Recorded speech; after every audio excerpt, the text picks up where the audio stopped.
Welcome to my very first Bite Size review. You may have noticed that this video is a little bit longer than Bite Size, but that's because I wanted to intro it a little bit because it's a new series. First of all, I have a new rating system. See, the whole point of reviewing is to make recommendations, right? So my rating system is based upon what if I recommend you to watch the movie at all, maybe pay money for it, or just watch it on TV. So pretty much it goes as this. See it on Friday night, go to a matinee, go to a Discount Tuesday, or see it at a dollar theater, wait for TV release, or don't even bother. So without further ado, I just saw... Don't they usually put trailers over this?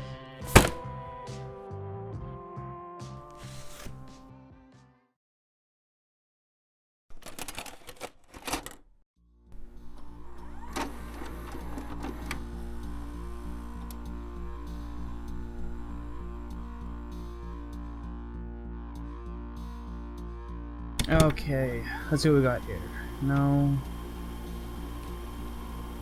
No.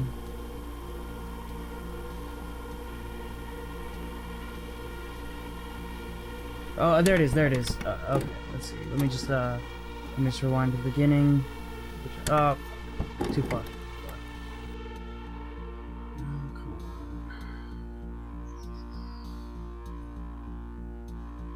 Alright. So I just saw Captain Marvel, and I thought it was alright. It was passable, just mostly passable. The technical aspects were passable. The acting was pretty good. It was alright. The CGI was, for the most part, pretty good, though there was parts where obviously it was over the top. Sam Jackson, however, I kept forgetting that he's not actually that young. I thought that looked pretty good. The choice in music was weird. I'm not usually a fan of overlaid music. I like when it's played in the world, especially when the whole idea is it's supposed to be a specific time period. So I want to hear it on a car radio or, you know, just playing over the speakers in the bar or whatnot. But when you just play it over the top with no context, to be honest, I think it's a little weird. Which is funny because, like, the music they play in this is, you know, this is pretty much my, like, nostalgic music for me. You know, that's where I got most of my tastes were from the 90s. So I love the music in this movie. I just felt like it was really out of place. And to be honest, it didn't even make me feel nostalgic. Nothing about this movie really made me feel nostalgia. I didn't really feel like I got it. I understood the references. It takes place in the 90s, but it didn't, I don't know. It didn't really come across very well to me. The plot was pretty decent. I was genuinely surprised by a few outcomes. When it first started, I thought I was gonna hate it because the beginning was just, to me, kind of a mess. I had no idea what was going on. And don't get me wrong, for the most part, I love ambiguity in film, but I don't think this quite did it right. Because you're just kind of thrown in the action, kind of like in the beginning of Avengers Age of Ultron, which I hated that too, which, funny enough, even though the ratings for that movie is mostly bad, it's actually one of my more favorite Avengers movies, just not really because of that the movie was good or not, but because James Spader voicing Ultron. I just love everything about James Spader, and I thought he made that movie much more than watchable, but I'm getting beside the point. But I gotta rewind. You know, I'm just gonna keep going. Once the movie got going after that initial beginning, I actually started enjoying it a lot more. The mystique and everything was actually keeping me watching. I was like interested, genuinely wanting to know what was going on, you know, what was going on with her backstory, if she was really actually Kree or human. I'm gonna get into spoilers now, so if you haven't seen the movie yet and you're still interested in seeing it, skip to this time code right here. In 3, 2, 1, spoiler territory. If you know anything about me, you know I hate prequel type stuff unless it's done right. For instance, I will never go see Solo. From what I understand how everything works in the movie, I don't like that kind of stuff, how you find out exactly how something happened to somebody. For instance, in this movie, I don't give a shit about how Nick Fury loses his eye. I don't care. especially with it gets it scratched by a cat. I know he's some weird alien monster cat, but I thought it was still pretty goddamn silly. You know what would have worked? Because they actually had a moment where he gets not an injury on his eye before he actually loses it. Would have worked is if they kept doing that, kept like hinting like, oh, we're about to do it, we're about to do it, we're about to take his eye. It still would have been stupid, but I think it would have worked a lot better. However, I still think it would be better as a whole without it.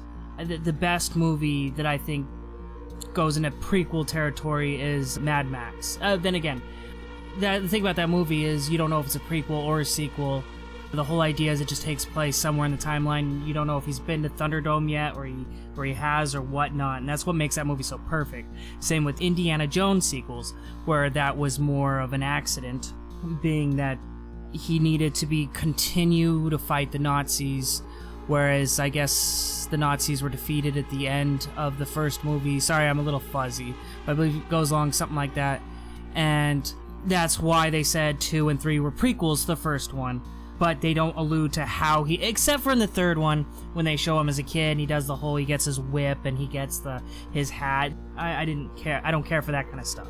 It's all that kind of stuff. But other than that, those 2 movies made fine prequels in the way that they didn't allude to the fact that they were prequels. Same with this. Most of the point, it was fine. I didn't mind seeing the stuff. The fact that Tesseract comes up, that's fine. What's his name? The villain from Guardians of the Galaxy comes in. That was fine. They didn't really delve too much into him. Some people are saying that this kind of retcons everything in the way that now I guess she's the first Avenger and not Captain America. I don't really see it so much that way, because Captain America obviously still goes much farther back in history. I don't remember if they used the word Avenger in Captain America, but I don't think it's that big of a deal. If they do, then yeah, it's kind of a retcon, the way that she's the one where the word Avenger comes from. And not gonna lie, that part was a little silly. It was more, of the prequel style shit that I can't stand. I think the biggest problem here for me is that Captain Marvel falls under the whole Superman flaw. Whereas I don't find her very interesting when she's completely OP, overpowered. The rest of the movie, it was fine. I don't mind the whole backstory and all that, but once she gets to the point where she can just do anything she wants and destroy any enemy she wants, I get bored. That whole scene where she's just up in space destroying shit, I just couldn't care less what was going on. Well, for one, I guess I knew what was going on. It just was very uninteresting, I guess, because at that point, all the stakes were gone. You knew that everything that was happening was like, oh, we're gonna win, and I just don't care. Just, again, the whole Superman flaw, I just don't care. However, after saying all that, there's been some talk that, oh, she's so overpowered that she'll be able to take on Thanos very easily. Again, it comes down to every time I see jokes about Superman, Goku, One Punch Man, I know they're jokes, but I think a lot of people take the idea seriously. And again, we're talking about characters. We're talking about fictional characters in fictional worlds that don't even cross paths. But that idea that anybody could take off on Thanos to me just seems so silly, because he literally controls. He's not just a god, and he doesn't just gain god powers. He is the universe. He literally once you have the power he does with the gauntlet. And don't get me wrong, I'm not even a comic book fan. I'm not even a Marvel fan. I've just been watching these because they're just kind of fun to watch. But just from what I understand about the gauntlet, he is completely, literally all powerful. He controls the universe. He is the universe. So I don't see how somebody like any of them or Captain Marvel can go up against him. Then again, I don't know the full extent of Captain Marvel's powers, so I don't know. In my personal opinion, I hope that's not the route they go. I don't read comics. I don't really care when you change what happened in the comic and the book. Apparently people complained that this movie was too far from the comic book. I don't really care. However, the way that they went with Infinity War or whatever, this storyline in the comic, I really I like the idea of Thanos being the one to actually save everything, or realize that what he did was wrong and go back and try to fix things. I hope it's not Carol just coming in and just taking him out. I think that would be awful, to be honest. As far as my rating scale goes, do I recommend this movie? I say go see it on Discount Tuesday or go see it in a dollar theater. Yeah, it's okay. It's not great. It's not terrible. It's alright. Well, I hope you enjoyed my first bite-sized review. Please check me out on Twitter, Instagram, Facebook, YouTube, wherever for film reviews and just other movie-related stuff at Ridgeview Drive. Actually, for Instagram and Twitter, it's Ridgeview_Drive. And for just me, just follow me, what I'm doing with my life, follow me at Dark Jack Wolf at any of those social medias. And both of those are spelled exactly how they sound. Thanks, guys, and have a nice day.